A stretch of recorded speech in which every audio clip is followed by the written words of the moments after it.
Thank you, Karma. Look, it is an honour and a privilege to be here. I want to start by thanking you all for being here and continuing the fight for Tibet. I know it's been many, many years, many, many decades. It's exhausting and it's horrific in many ways. So I thank you for keeping up the fight, every single one of you, and I know you give each other strength. So thank you for being here today, and I know that there's a lot more people coming too.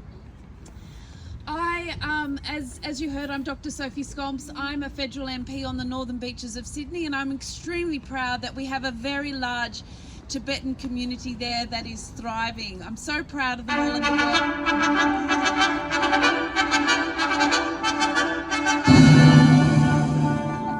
world. Let's sing it again. No worries. So extremely proud of the community on the northern beaches of Sydney and the work that they do, the tireless work that they do to preserve your wonderful culture, your traditions, your philosophy, your spirituality, your religion. There's so much work that goes into that, and I have to acknowledge that, and I know that happens around the country and here in Canberra as well. So thank you everyone that continues the work to preserve your culture. It is extremely important, and we know now more than ever it's under threat. We've had the cultural genocide that has been going on within Tibet for many, many years now. That's horrific itself, horrific enough, with the boarding schools and the children not learning in their own language, removed from their families.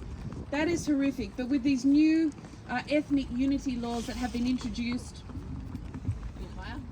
can you hear me better?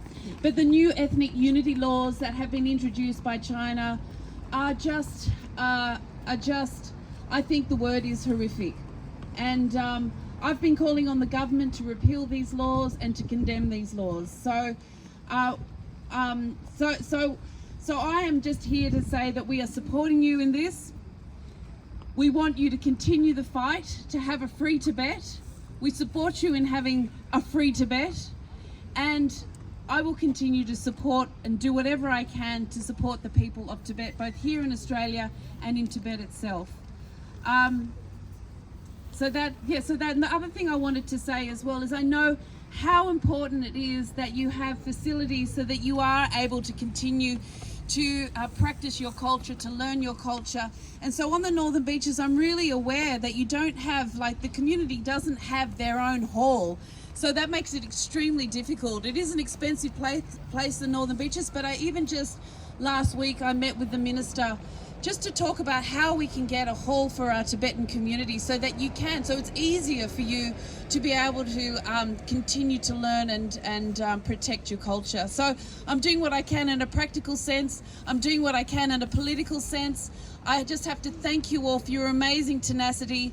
I know it is extremely traumatic and extremely hard, but you are very, very strong, and keep up the fight. Just know that there are people inside Parliament House who are very sympathetic to your cause. There are people all around Australia who are hugely sympathetic to your cause, and we support you.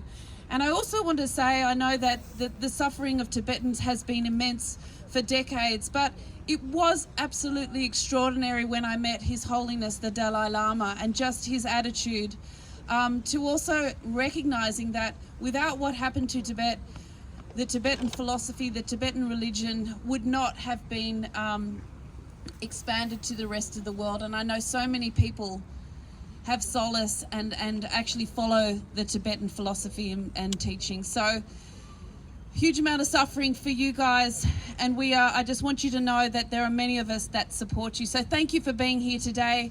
I'll continue to call out these new ethnic unity laws, but I just want to say we're supporting you for a free Tibet, and I'll say it again, free Tibet! Free Tibet!